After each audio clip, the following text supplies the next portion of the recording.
Anna works at a private medical clinic and also moonlights as a home healthcare nurse, providing IV treatments, injections, and even therapeutic massages. Although her original training was in engineering, she couldn't find a job in that field, so she switched careers to nursing. The training was grueling but fully funded, allowing her to graduate debt-free, which pleased her parents. However, her demanding job schedule has made Anna very irritable, and her income isn't sufficient since her husband is unemployed, and she also supports his parents, who have become disabled over the years. Anna met her future husband Mark at a friend's birthday party 3 years ago. Mark seemed responsible and was also quite handsome, leading Anna to quickly fall for him. Soon after, they became a couple. Anna had always dreamed of starting a family, and 6 months after meeting, her dreams started to come true with their wedding. Organized modestly by Mark's family at a local diner where the food was unfortunately bland. Anna had imagined a wedding with delicious meals and entertaining activities, but this dream was crushed by reality. Since Mark's parents weren't well off, they couldn't afford much, and Anna had to move to Mark's hometown, where he had spent his whole life and had no plans to leave. Daily, she commuted to the city for work, while Mark remained in their small town, contributing nothing financially. Each week, she bought groceries for the whole family, and even scraped together money for other household essentials because they were always short on cash. Her mother-in-law also frequently asked for new clothes, which was a burden for Anna, who couldn't remember the last time she bought herself new clothes or had a new hairstyle.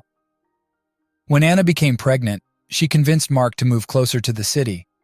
After giving birth to a wonderful son, she couldn't afford to take maternity leave and had to return to work early, leaving her baby with his grandmother. Mark continued to drift, taking courses and looking for stable work, but never settling into anything. All of Anna's earnings went towards rent, groceries, and loan payments. One day, while shopping for baby clothes, she ran into her friend Tanya. Tanya remarked on Mark's laziness and wondered how Anna put up with it. Anna confessed her deep love for him, but also shared her exhaustion from managing everything alone, while Mark spent his days unproductively.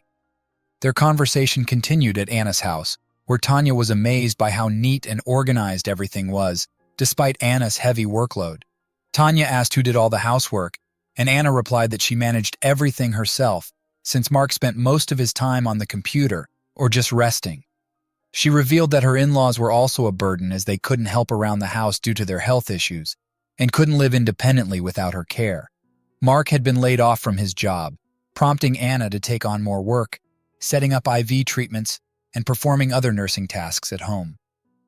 As they talked, Tanya arranged for Anna to administer IV treatments to her over the next 10 days, promising to pay well as her husband was earning good money. Tanya was surprised to learn that Mark's parents weren't living on their pensions because they required costly medical treatments and were not mobile. Anna felt overwhelmed by her responsibilities. Loving Mark deeply but struggling with the challenges of their life together, including his reliance on the computer, which he claimed was for work, but mostly used for gaming. Then they said goodbye for the day. "When was the last time you went for a job interview?" Anna decided to ask. "The last time was 3 months ago. I uploaded a solid resume that a friend helped me create, but there are no responses." "You're just sitting back. Why don't you try reaching out to employers directly?" "I never thought about that," he replied. Anna was tired of always having to make decisions and solve his problems for him. Recently, he saw some cool sneakers online, showed them to her, and suggested, "Maybe you could buy these for me. They're really cool." In moments like these, Anna felt like she was the one supporting a partner who constantly demanded money for yet another unnecessary expense. Initially, he wanted to be the head of the household. "Hey friend," said the friend as she came for the second session, "don't you want to try a new hairstyle? After all, I trained as a hairstylist." "What's the point? Even if I do my makeup and hair, I'm far from pretty." "You're talking nonsense. Why would you think that?" "No one ever really noticed my looks growing up, but everyone commented on my nose. Not a day goes by without my mom reminding me of how big it is. I inherited it from my grandmother, with whom my mom had a strained relationship. And mom projected that onto me, saying, 'You have her nose.' I used to believe the same as a kid, and then relatives would comment every day that I looked like my dad and grandmother, and I became self-conscious about it for my entire life. My mom chose him, yet somehow my nose bothered her, You've had tough luck with relatives. When I was a teenager, my vision started to worsen. Back then, contact lenses weren't an option, so I had to get glasses. With glasses, I felt like my nose looked even bigger, which fed into my paranoia that it was all anyone noticed. Growing up, my mom never complimented my looks, only sighed with pity. And you don't want to fix that? The procedure is really expensive. I can't afford it, AUR. I have a family to support. Besides, my husband Mike recently decided to take programming courses, hoping to land a job. These courses are pricey, and I can't see how well manage the cost. I know someone who had rhinoplasty, and it turned out well. Maybe it's a good option for you. You might also benefit from seeing a therapist. Even though your nose is prominent, it doesn't make you unattractive. It's your self-perception that's off. You see flaws where there are none, but therapy isn't cheap. It's not just a one-time thing. I think you should at least go for a consultation. Come by tomorrow for a haircut. We'll add some volume. The ends are split, but a trim will help, and it won't cost much. I'll do it for free as a friend. Thanks. I appreciate it. The next day, Anna got a stunning new haircut and even colored her hair, which looked fantastic. She also picked up a new blouse. Her husband noticed and immediately asked how she afforded it. A friend did it all for free. Great, isn't it? And the blouse, where's that from? Can't I have just one small treat? After all, it's your money. You manage it. By the way, our dog Shadow has been listless all day. What could be wrong with him? Recently, this clever pet figured out how to get everyone to cater to him. They didn't just name him Shadow for nothing. He's as black as night. Even his eyes are hard to make out. Anna and Mike found him on the roadside. At the time, he was in such bad shape, darting from side to side, whimpering. It was clear he was in pain, and cars just sped past without stopping to give him even a scrap of food. They had to take him to several vets because he was so frail, and Shadow hated every bit of it. He didn't understand they were trying to help. He just whined and resisted. Once, during a walk, he jumped off a fence when Anna got distracted, and then he whimpered pitifully. They had to rush him to the vet again, the poor thing crying from fear, not knowing what awaited him. During treatments, he constantly tried to garner sympathy to get pampered. Meanwhile, Anna only bought him the best, most expensive food. She couldn't have pampered him more if she tried. They had to carry him in their arms just to let him enjoy some fresh air. And Mike would put him down only so he could relieve himself. Once he was back to health, Shadow realized they wouldn't fuss over him as much anymore. Then he figured out how to manipulate Anna and Mike. Suddenly he'd squeak or whine, and everyone would rush to diagnose him and take him to the vet. Sometimes he would just lie there, not moving even at mealtime, not turning his head. Each time the vet would chuckle and say, "Here's the infamous actor and you fell for it. He just wants attention." We'd breathe a sigh of relief each time, thankful the ordeal was over and the dog was healthy. But the next day, he'd come up with new antics for Anna and Mike to worry over. Such a crafty little dog, no one ever raised their voice at Shadow, even though they knew he was manipulating them again. Anna and Mike had come to accept that their dog had become quite the schemer. Maybe in his puppyhood, he really lacked motherly care, as the vet had hinted. "Your sister called. She wants me to watch your nephew for a week. But I'm swamped with work." I agreed, "But you'll be the one looking after him. Our own kid is enough for me. She should hire a babysitter. Look, she's your sister, you handle it." "All right, I'll do it." Mike then actually picked up his nephew from school and immediately bought the kid some chips, which soon made him feel sick. Anna had to step in and educate her clueless husband that such snacks shouldn't be given to children. "I've prepared meals for today and tomorrow. Give them to your nephew," Anna instructed. "Guess what? Today Mom tried to bathe herself and slipped in the bathroom. We might need to keep an eye on her, perhaps hire a caregiver." "Where are we going to find the money for that while you're not working?" "Handle it yourself. I'm already working 2 jobs." Then a friend asked Sarah to help set up a system not just for herself, but for a group, which meant they could chat longer since it needed to be done for multiple people. Anna visited Sarah's house and was amazed to find it spotlessly clean. "Sarah, do you clean up all by yourself?" "My husband helps me." "Lucky you," Anna replied. "But my husband, Mike, is lazy. It feels like if the house collapsed, he wouldn't bother getting out of bed. Before we got married, he was always doing something fixing things around the house, helping his parents. But after the wedding, he quickly turned lazy. I have to remind him 5 times a day to wash the dishes, and over time, he just stopped listening. His laziness knows no bounds. Sometimes he's too lazy to even bring his plate to the sink, let alone wash it. Have you tried talking to him? I've tried, but he claims he's going through a midlife crisis, says he feels old. I think you're enabling his behavior by not letting him face the consequences. If you stop solving all his problems, maybe he'd take some responsibility. But he wasn't like this before, so you still have influence. Maybe you should see a counselor together, though he'd probably resist. And what about your nose job? There's no time for that. We need to do some home repairs. It's getting unbearable. Well, think about it. I drastically changed my life and not let my husband lead. I don't really want to stay with him anymore, just stayed out of attachment. I don't want to raise our child without a father, but living without love isn't an option either. You're constantly arguing in front of your child. He's picking up on all that tension. Anna pondered Sarah's words deeply. She was tired of living with a husband who was more like a passive observer for the sake of her son, and she longed to follow her dream of getting her nose reshaped. Finally, she decided to spend all her saved money on the surgery, and soon, it was done. Anna underwent the procedure, but didn't immediately tell her family. They only noticed when she came home with a bandage on her nose. Her husband started yelling right from the doorstep, and her parents were openly disapproving. "Why did you do this?" her father yelled, while her mother just shook her head. "I understand, just stop." A little time passed, and Anna was allowed to wear makeup again. She did her makeup lightly, styled her hair, and went shopping. The family budget was tight, and her husband made a fuss over the phone. "Why did you spend so much and go shopping? I'm tired of this. You can file for divorce. I won't support the family alone anymore. I don't feel like a woman because I can't escape work. I thought you still loved me, but it's clear you've been using me." "And who opened your eyes to this?" "Sarah, my friend. You don't know her." "Clearly. Well, I'm not going to make a scene, and I won't file for divorce. You handle it as usual." Mike was reluctant to make any decisions.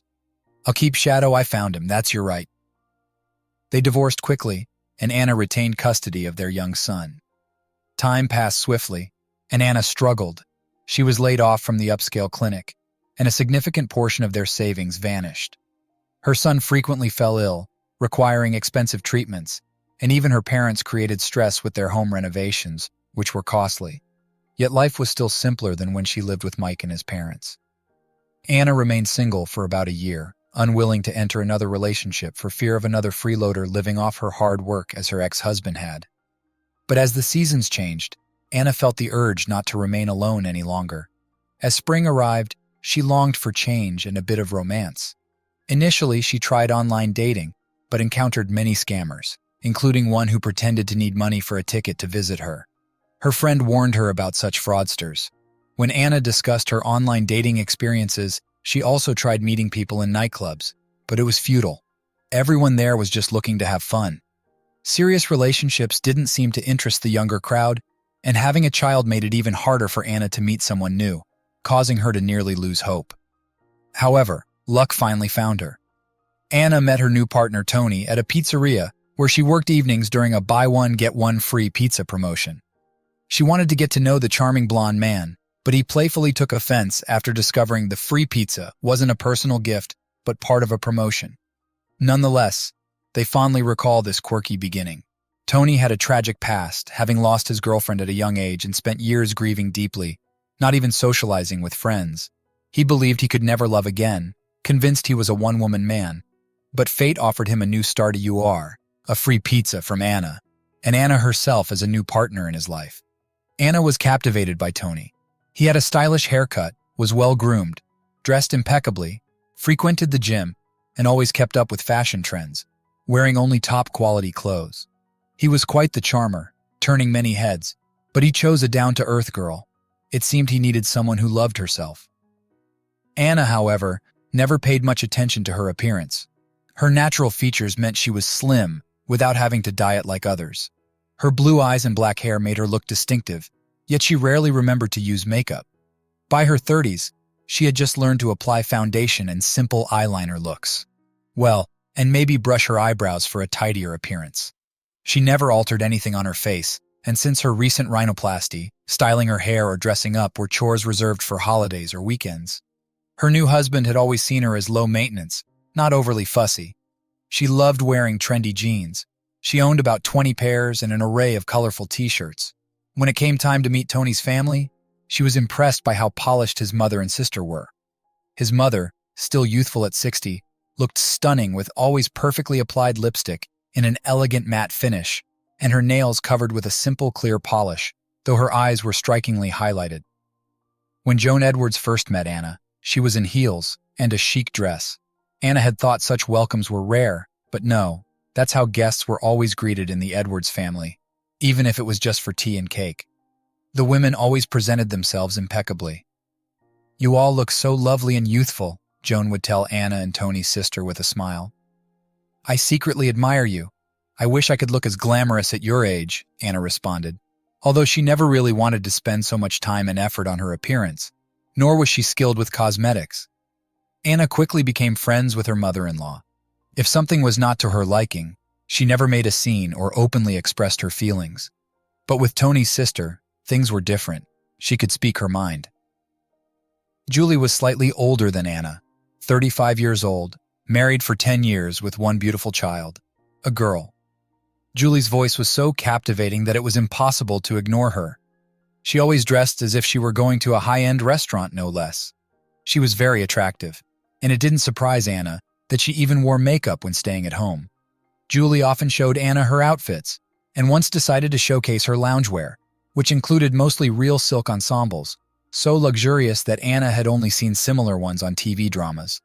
Among her loungewear were also stylish robes in which she looked like a figure straight out of a historical drama. Anna was very envious of her long red hair that gleamed beautifully in the light. Julie carefully styled her hair, creating fashionable looks, either meticulously straightened or curled into perfect waves. "Imagine me without care and primping," Julie boasted when we decided to gossip a bit. "Really? But can you sleep with makeup on?" asked Anna. "I just get up earlier than everyone else in the morning, manage to put on makeup and do my hair, and I also prepare breakfast for my husband," she said with pride, as if she were speaking of royal duties. "For me, I have 2 jobs. I'm so exhausted at night, I just crash into bed and sleep until the last minute. I couldn't get up at 5 a.m. My husband is quite capable. Nothing will happen to him if he makes his own tea." Julie was surprised by Anna's casual approach to her husband. "Dear, men appreciate a gentle touch. They lose interest in a woman after just a couple of years. But why bother if the spark is already gone?" "You're mistaken. Many women end up managing their husbands, like in some cultures where women dress up only for their husbands at home. Interesting, isn't it?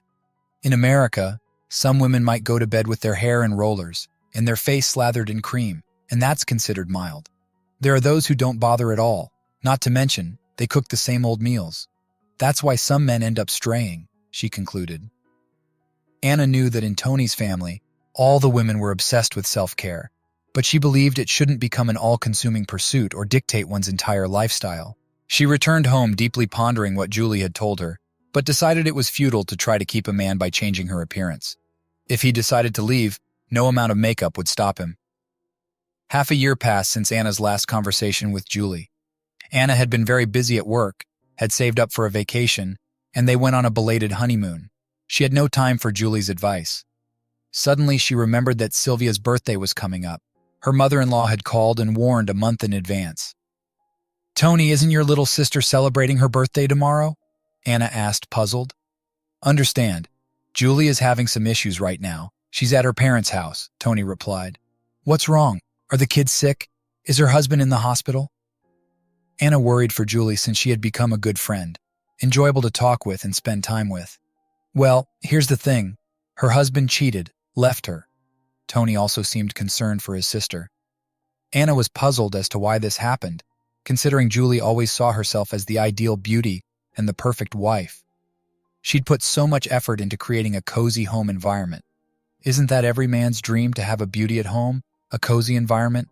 Her husband confided in me that he was tired of these elaborate breakfasts. He longed to simply lounge in bed with his wife before work, but she would immediately rush off to the bathroom, always wearing lipstick, which made kissing her unpleasant. Oh, she's obsessed with herself and her clothes. She wouldn't even let him grab a coffee at a Café C.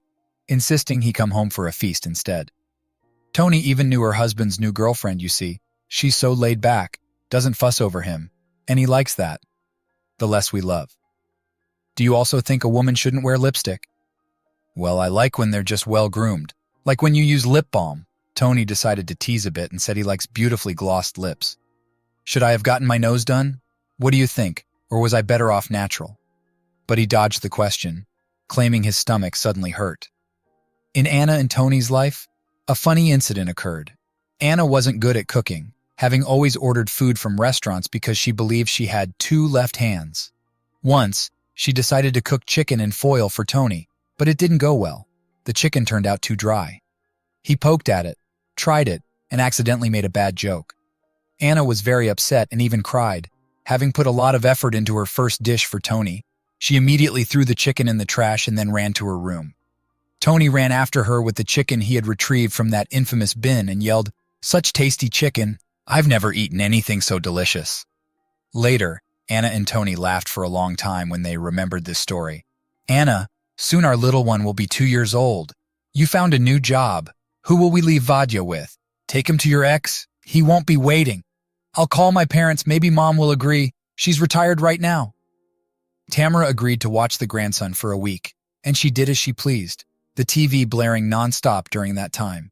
She watched action movies and various scandalous reality shows. The child absorbed it all.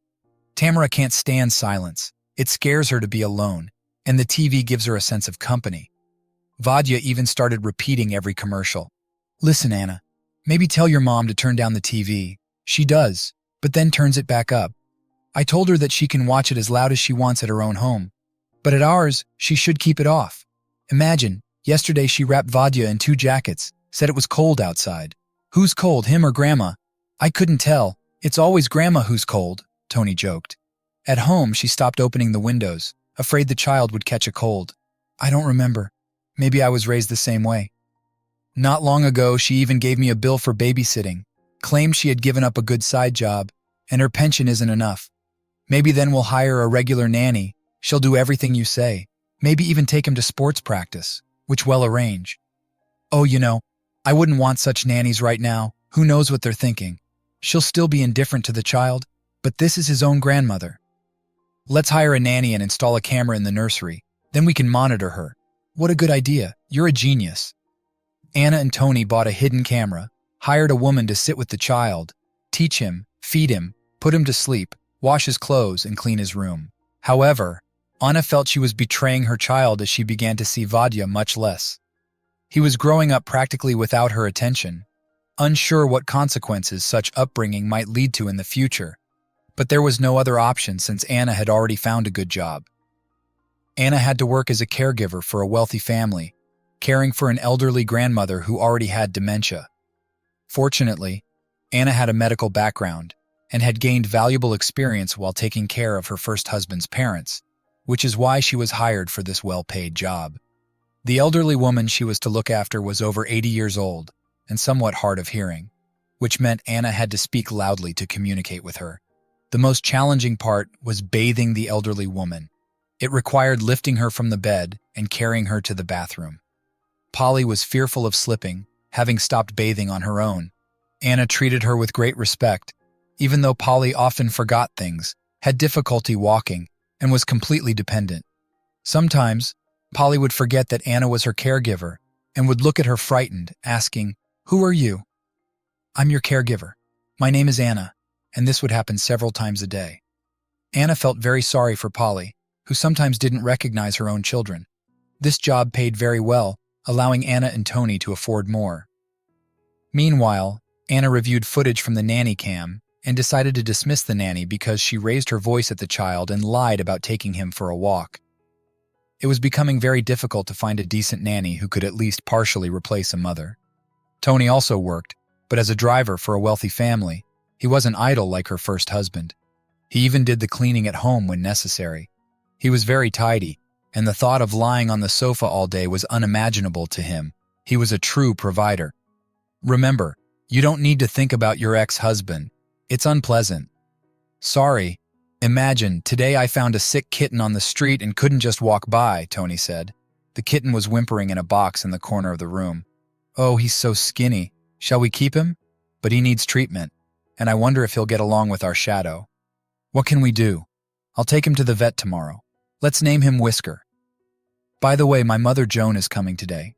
She arrived alone without her daughter." She immediately noticed the kitten.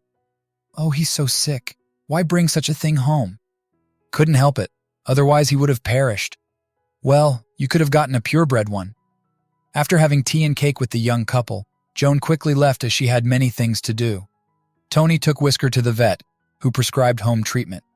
Initially, Anna was wary of the kitten, thinking he might not survive. But no, he quickly recovered, started eating well, and his coat began to shine. Whisker quickly befriended Shadow, and in 6 months, he grew into a luxurious cat that looked like a purebred with truly aristocratic manners. He never scratched or bit, but also didn't like being held. What a luxurious cat, probably a costly purebred. Yes, he turned out to be very expensive, $3,000. Anna decided to lie so Joan wouldn't again advise buying a purebred animal. "You can tell the breed right away." Joan even asked to take the cat home for a few days to pamper him. When Joan returned the cat, his fur was even shinier on his face, though they had trimmed his body hair.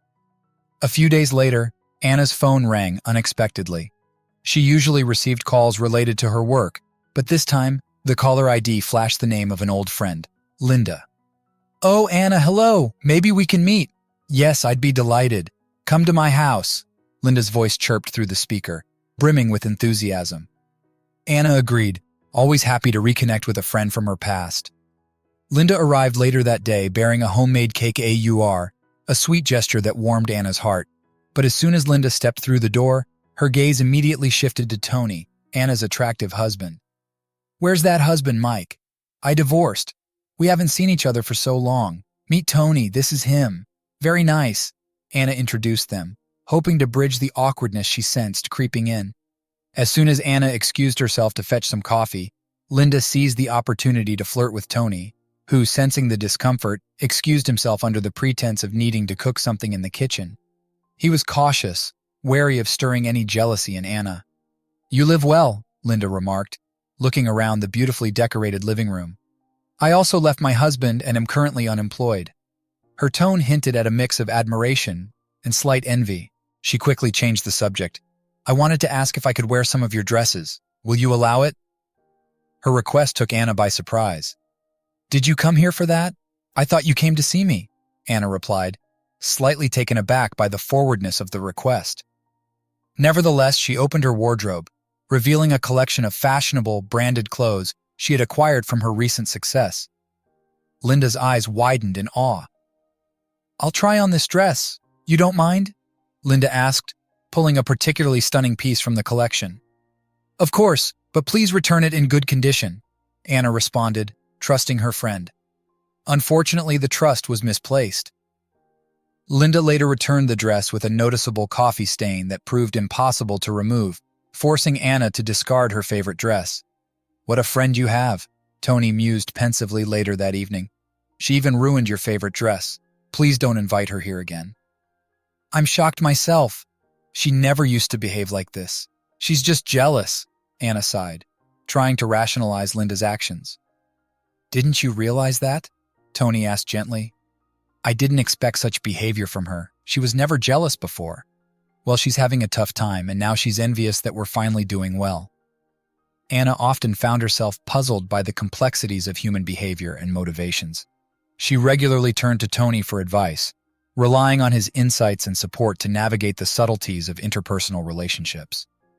Thankfully, Tony was a grounding force in her life, offering stability and wise counsel. He had a circle of friends who were respectful and well-mannered. They never indulged in excessive drinking or rowdy parties. Many were athletes he had met at the local gym, sharing his passion for fitness and healthy living. This network of acquaintances provided both social and emotional support, allowing Anna to feel secure and valued in her community. Unlike Linda, who seemed intent on causing disruption, Tony's friends enhanced their lives, contributing to a sense of community and belonging. Anna's life had transformed significantly since divorcing Mike, her former husband whose negativity had once clouded her days. With Tony, She rediscovered her confidence and joy. She was no longer the woman who had to fend for herself against adversity. She was now part of a loving and supportive partnership. As Anna watched Tony play with their child in the living room, laughter filling the air, she felt a profound sense of gratitude. She had endured much, but now with her new partner, she could finally afford to be feminine and not afraid to show her vulnerability. Tony's presence in her life allowed her to express her softer side without fear of judgment or weakness.